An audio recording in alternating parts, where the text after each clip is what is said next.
día vamos a tener una palabra en el libro del Evangelio según San Mateo, capítulo 13. Vamos a hablar de una parábola muy interesante del Señor Jesucristo. La parábola habla de el sembrador. ¿Qué es un sembrador para usted? Ustedes que están en el agro, que todo está como a la aurora, en aumento. El Ecuador siempre ha sido un país que está número uno en el agro, ¿verdad? Que tiene un montón de productos en el exterior.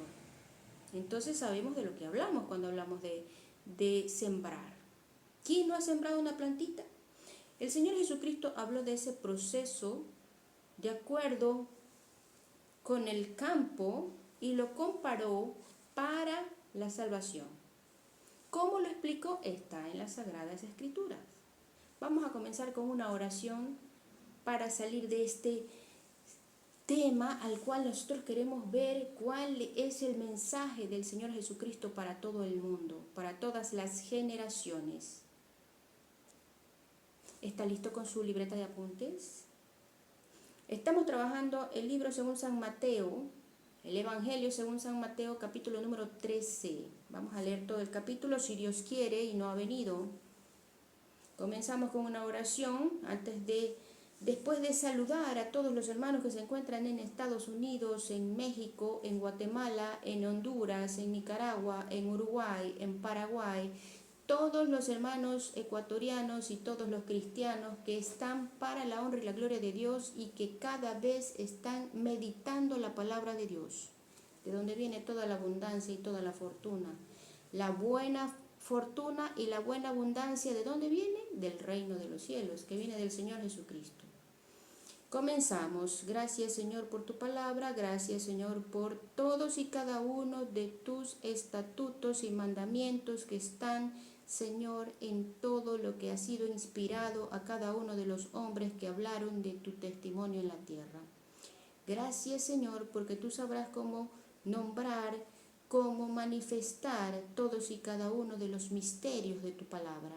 En esta hora, en el nombre bendito, por sobre todo nombre, del Señor Jesús de Nazaret.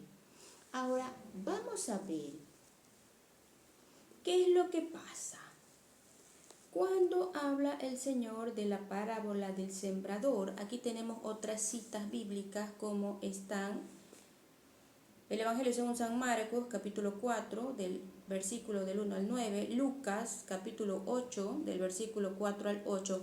Por razones de tiempo, vamos a leer solamente el libro de Mateo, pero usted puede continuar y seguir leyendo y sacar su propia conclusión de la explicación que hace personalmente el Señor Jesucristo de este proceso de siembra.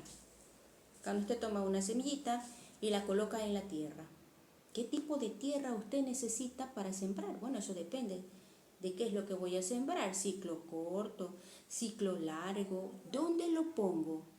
¿Y qué voy a hacer con esto? Vamos a ver cómo dijo el Señor de este procedimiento en su tierra, en su nación. Comenzamos. Dice, capítulo 13, versículo 1, dice, aquel día salió Jesús de la casa y se sentó junto al mar. De ahí vemos que él estaba en un lugar costero. Aquí dice, versículo 2, y se le juntó mucha gente, y entrando él en la barca, se sentó, y toda la gente estaba en la playa. Y les habló muchas cosas por parábolas, diciendo, he aquí, el sembrador salió a sembrar. Versículo 4, y mientras sembraba, parte de la semilla cayó junto al camino, y vinieron las aves y la comieron. ¿Qué comieron las aves? La semilla, ¿verdad? Versículo 5, parte cayó en pedregales donde no había mucha tierra, y brotó pronto, porque no tenía profundidad de tierra. Pero salido el sol, se quemó, y porque no tenía raíz, se secó. ¿Usted ha sembrado algo en su terraza? Puede hacer ese experimento. Mire usted, ahora que están las situaciones medias no tan, ¿verdad?, como deberían, Cada vez son más las personas que están sembrando en terrazas o están haciendo jardines pequeños en las ciudades. No solamente es en el área rural, cuando cada uno tiene una plantita, ¿verdad? Entonces vamos a ver qué es lo que dice aquí, en una maceta. Acá habla de la poca tierra. Vamos a ver qué es lo que dice.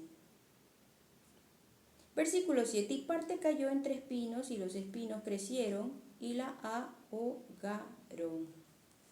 Pero parte cayó en buena tierra y dio fruto, cuál a 100, cuál a 60 y cuál a 30 por uno. El que tiene oído para oír, oiga. Ahora vamos a ver lo que dice. ¿Cuál es el propósito de estas parábolas? Porque el Señor se manifestaba de esta forma. Habló de los pedregales, habló del camino, habló de la poca tierra, habló de la función del sol y habló de la función de las raíces. Cuando usted le pregunta, oiga, ¿usted qué practica? Y usted dice, bueno, yo tengo raíces católicas. Mis padres son católicos y yo profeso una fe protestante o soy testigo de Jehová. Bueno, ahora que se han inventado un montón de otro tipo de doctrinas, ¿verdad? Otro dice, yo soy agnóstico. Y uno dice, qué interesante. ¿Y eso de qué se trata? Y otro dice, bueno, la verdad yo no voy a ninguna parte ni escucho nada porque yo no soy espiritual, no soy religioso. Pero aquí hay una cuestión. ¿Por qué el Señor Jesucristo le preguntan que habla de esta forma con parábolas? ¿Para qué? Bueno, vamos a ver qué dice. Entonces, acercándose los discípulos, le dijeron, ¿por qué les hablas por parábolas? Él respondiendo les dijo, porque a vosotros os es dado saber los misterios del reino de los cielos, mas a ellos no les es dado. ¿Por qué a ellos que no están en la palabra no se les da la potestad del misterio del reino de los cielos que está en la voluntad y el poder de Dios en su palabra? Porque no están con el Señor. Pero si estás en la palabra, estás buscando la presencia de Dios, el Señor te va a dar la potestad y la autoridad para estar con el conocimiento que viene de lo alto. Entonces viene algo más y dice, porque a cualquiera que tiene se le dará y tendrá más, pero al que no tiene, aún lo que tiene le será quitado. Por eso les habló por parábolas, por eso les hablo por parábolas, porque viendo no ven y oyendo no oyen ni entienden. De manera que se cumple en ellos la profecía de Isaías que dijo, de oído oiréis y no entenderéis, y viendo veréis y no percibiréis. Porque el corazón de este pueblo se ha engrosado, y con los oídos oyen pesadamente y han cerrado sus ojos, para que no vean con los ojos y oigan con los oídos, y con el corazón entiendan y se conviertan y yo los sane. Miren qué importante buscar la sanidad por medio de escuchar la palabra de Dios o buscarla, ¿verdad? Buscarle mientras esté cercano el Señor, ¿verdad? Dígale auxilio, socorro, Señor Jesucristo, bendíceme con tu palabra. Llegará el tiempo en la gran tribulación donde no habrá ni Biblia, no habrá nada.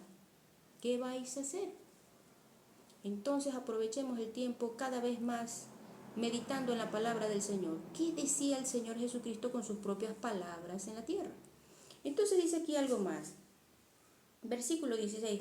Pero bienaventurados vuestros ojos porque ven y vuestros oídos porque oyen.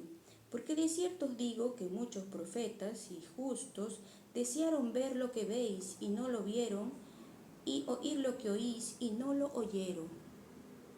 No habían tenido la oportunidad de tener a Dios con ellos, al Hijo de Dios con ellos, como lo quieras llamar, sigue siendo Dios. ¿Sí? Viene un hijo y dice, mi papá es ingeniero y es dueño de una fábrica. Y vienen y le dicen, oiga, usted, dígame por favor, ¿qué va a hacer su papá? Y si yo, ¿por qué le voy a decir? Porque usted es dueño también, pues no, usted es dueño. ¿Y su papá? Es dueño. ¿Sí ve? El Señor Jesús es Dios, porque su papá es Dios. Esa es la familia del reino de los cielos, sigue siendo Dios. Entonces, aquí viene una cuestión. Dice, Jesús explica la parábola del sembrador. Ahora sí te va a explicar por qué fue que él habló de la cizaña, la tierra, el sol, la raíz y todo lo demás. Dice aquí, oíd pues vosotros la parábola del sembrador. Cuando alguno oye la palabra del reino y no la entiende, viene el malo y arrebata lo que le fue sembrado en su corazón. Este es el que fue sembrado junto al camino, ¿sí? No llegó a la tierra, estaba junto al camino, estaba en el lugar inadecuado, ¿sí? Póngalo a un ladito, ¿verdad? Versículo 20, y el que fue sembrado en pedregales, este es el que oye la palabra y al momento la recibe con gozo, pero no tiene raíz en sí, sino que es de corta duración, pues al venir la aflicción o la persecución por causa de la palabra, luego tropieza. ¿Qué le pasó a esta persona? Dice, no tiene raíz, no tiene una permanencia en la palabra de Dios. Por ahí escuchó un mensaje, por ahí escuchó un versículo y se acabó y no tocó más la palabra y quedó la Santa Biblia a un lado. Y usted llega y le pregunta, ¿usted tiene Biblia? Oiga, vamos a tratar la palabra, traiga una Biblia a usted y toda su familia. Qué importante es que la tenga cerca. Es como las llaves de la casa. Usted sabe, ¿no? ¿Quién tiene llave? ¿Tú tienes llave? Yo tengo llave. ¿Quién tiene la llave? Bueno, esta es la llave. ¿Y quién es el dueño de la llave? ¿Todos nosotros? El Señor Jesucristo tiene las llaves del reino para dar inclusive su propia vida y volverla a tomar. Mira hasta dónde va la autoridad y todo el poder del reino de los cielos. ¿Sí? Esta es la potestad del reino de los cielos. Está en las sagradas escrituras con humildad. Eso dijo el Señor, muy humilde, ¿no? Aquí viene y dice algo más. Pero no tiene raíz en sí, sino que es de corta duración, pues al venir la aflicción o la persecución por causa de la palabra, luego tropieza. ¿Sí? Luego tropieza. Todos nos equivocamos, todos tropezamos, pero tenemos que seguir. No hay un solo ser humano en la tierra que pueda decir todo el día yo no tengo nada. Puede ser que no tengas algo en la vida, pero como ya estamos en el mundo, qué pocos son los que han logrado llegar hasta tanta edad. ¿Sí? ¿Qué es lo que da la mayoría a un país? ¿Dónde está la campaña que ahora se está haciendo pro vida? ¿Por qué se está alentando para que sigan teniendo más bebés en algunos lados y en otros no? Porque eso es lo que hace que un país sea fructífero. Siguen habiendo hombres y mujeres en la tierra. Entonces nadie está solo. Con que tenga vida ya tiene la bendición de Dios. Esa es la bendición, tener vida y vida en abundancia.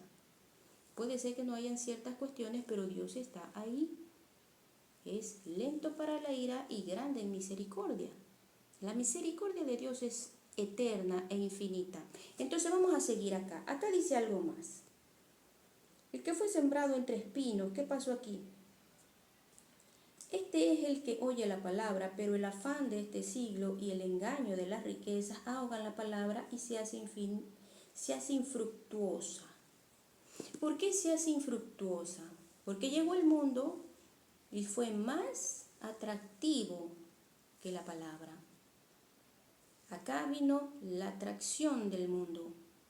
Y con la atracción del mundo es muy difícil a veces decir que no. Entonces hay una cuestión de conversión. ¿Qué diría usted? ¿Hubo una conversión? ¿Hubo una ilusión? ¿Cómo es el asunto aquí?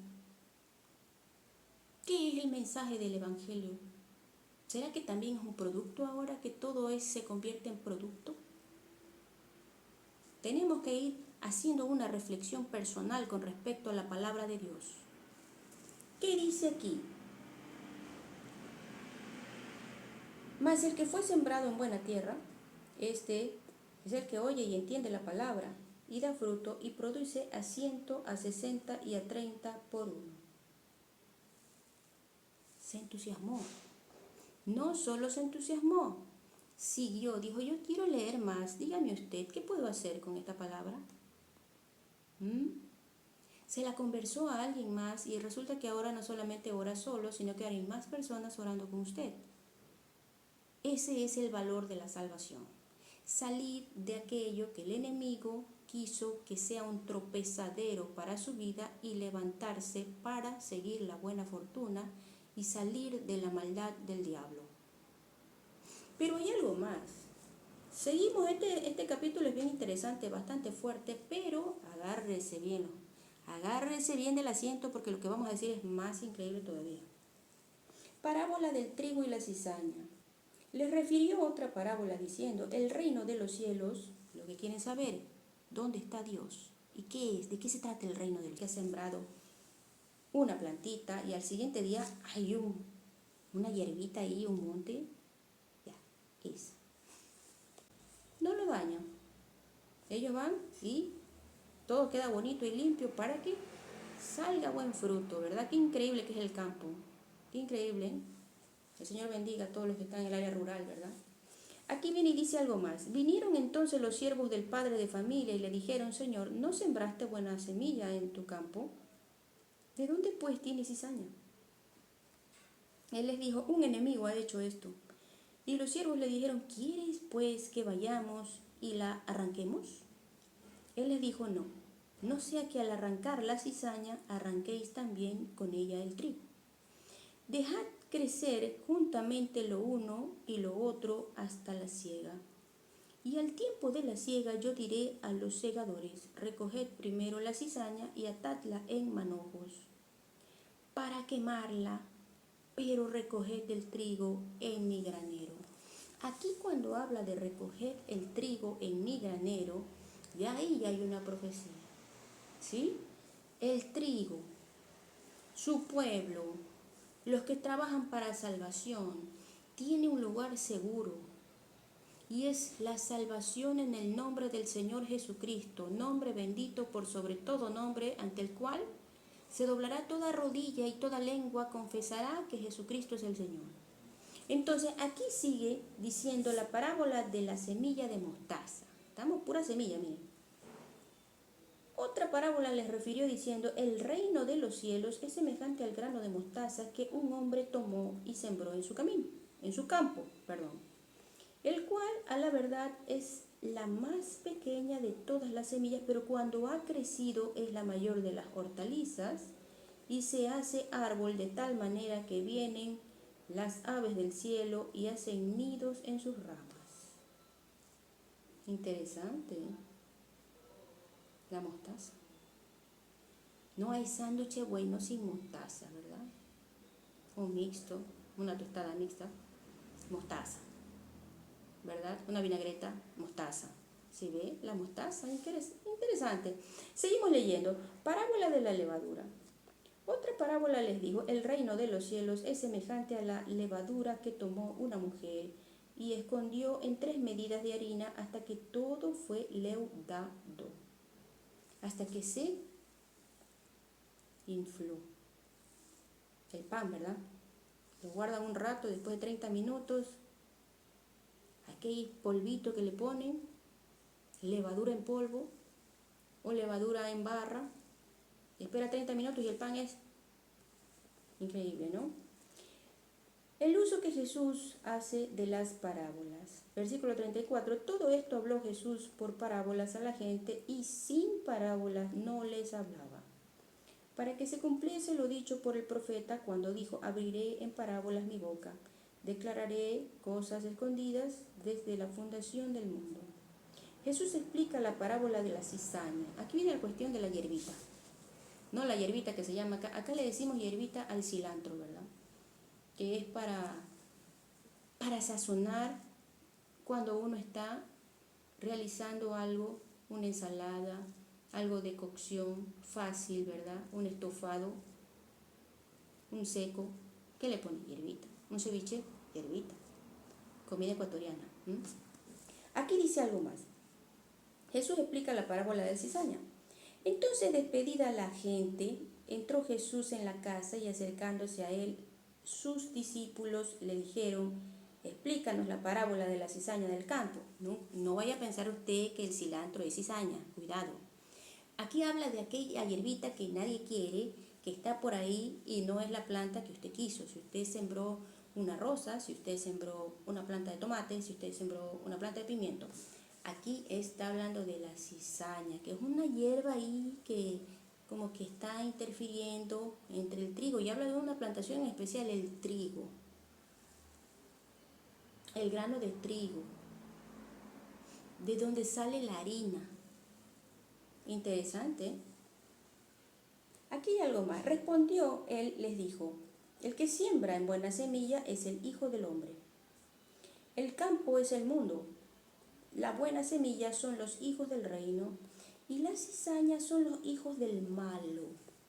No está diciendo, cuidado, que solamente los hijos del reino son buenos. ¿Qué es lo que está diciendo aquí? ¿Cuál es el malo?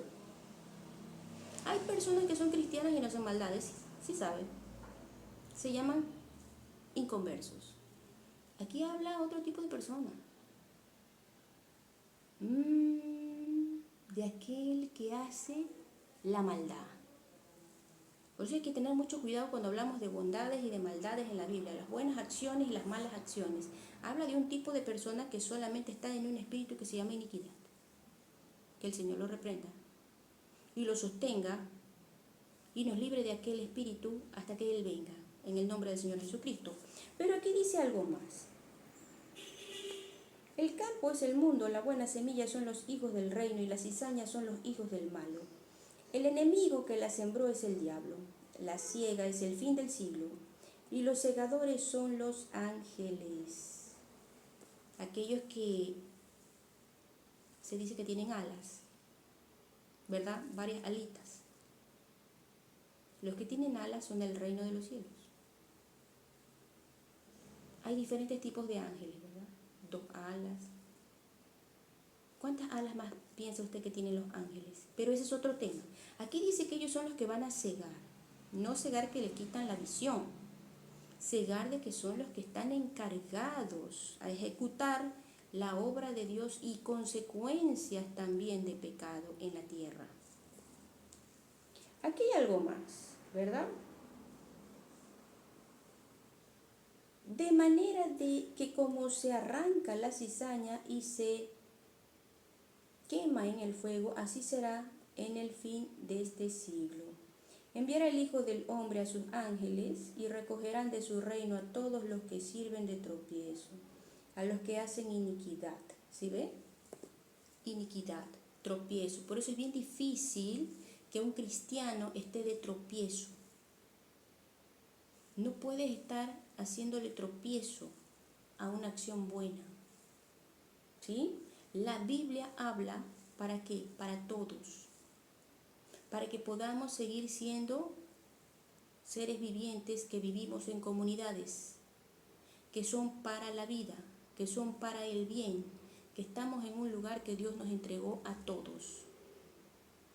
Entonces, nosotros estamos para mejorar, no para trancar, para trabar. En el momento que hay una traba, que hay una cuestión que no está dejando el libre desarrollo y está en contra de la libertad, pero la libertad cauta, ¿verdad?, que tenemos en la tierra, sensata, con valores, ahí hay una obra que no es de Dios. No podemos caer en el engaño de caer en la obra de destrucción de Satanás. Esa es la obra de destrucción, ¿verdad? Terminar con la mente, terminar con las finanzas, terminar con la vida, terminar con todo lo que Dios nos ha entregado. ¿Sí? Entonces vamos a seguir adelante. ¿Qué es lo que dice aquí? y los echarán en el horno de fuego, allí será el lloro y el crujir de dientes. Entonces los justos resplandecerán como el sol en el camino de su Padre. El que tiene oídos para oír, oiga. ¿Sí? ¿Cuándo pasará eso? Bueno, habla la vida después de la muerte. Pero no es después de la muerte, sino un tiempo después. Porque no se olvide usted que la Biblia menciona que está el rapto de la iglesia, la segunda venida de Cristo, después de la segunda venida de Cristo viene el milenio, después de los 1000 años, que viene ahí el juicio del gran trono blanco. Es allí donde se abren los libros y cada uno es evaluado según sus acciones, según su camino, según todos los frutos de la obra de sus manos. Así que ya tenemos toda una situación. Esto es como cuando uno va a la universidad y dice, a ver, deme el sílabo para entregárselos a todos. Esa es nuestra tarea en la tierra, ¿verdad? A esperar hasta que el Señor venga. Pero el Señor ya viene así. ¿Y ahora qué hacemos? Estamos tarde, ¿verdad? Nunca es tarde para el Señor. Mientras no ha llegado, Él maneja el tiempo y tiene esa capacidad de retirarlo también. Entonces, aquí hay una cuestión. El tesoro escondido, versículo 44, además el reino de los cielos es semejante a un tesoro, escondido en un campo, el cual un hombre halla y lo esconde de nuevo y gozoso por ello va y vende todo lo que tiene y compra aquel campo. ¿Sí ven lo que es el reino de los cielos? Es un tesoro que tenemos que cuidar. El tesoro de tesoros al cual queremos llegar, ¿sí? La perla de gran precio. Versículo 45. También el reino de los cielos es semejante a un mercader que busca buenas perlas, que habiendo hallado una perla preciosa, fue y vendió todo lo que tenía y la compró. Todo lo que tenía. Interesante. La red. Habla de una red, ¿sí? ¿Qué tipo de red? Vamos a ver. Versículo 47. Asimismo el reino de los cielos es semejante a una red que echada en el mar recoge de toda clase de peces. Y una vez llena la sacan a la orilla y sentados recogen lo bueno en cestas y lo malo echan fuera. ¿Habrá algo malo en la red cuando usted la mete en el mar? Estamos hablando de este tipo de red, no de la red, otras redes que hay. Usted puede sacar un zapato, de pronto sacan ¿qué pueden sacar de ahí? Algún tipo de madera que sale del mar y ocupa espacio en la red y no hay peces allí. Hay de todo, ¿verdad? Entonces aquí dice que en la red hay todo, ¿verdad? ¿Qué será la red? Vamos a ver acá, dice algo más. Y una vez llena la sacan a la orilla y sentados recogen lo bueno en cestas y lo malo echan fuera. Así será al fin del siglo, saldrán los ángeles y apartarán los malos de entre los justos. ¿Sí ve? La función de los ángeles no están para adorarle, están para ayudarnos, ¿sí? Pero hay otros ángeles que no son ángeles. Cuidado. Aquí dice y los echarán en el horno de fuego, allí será el lloro y crujir de dientes. Tesoros nuevos y viejos. ¿A qué se refiere la Biblia cuando habla de tesoros, aparte de nosotros? Hay madres que a sus hijos le dicen tesoro. Cuídalo bien. Son tesoros, dueños del reino de los cielos. Los hijos de Dios, el Señor nos llama tesoros también. Aquí hay algo más, dice, Jesús les dijo, ¿habéis entendido todas estas cosas? Ellos respondieron, sí, Señor.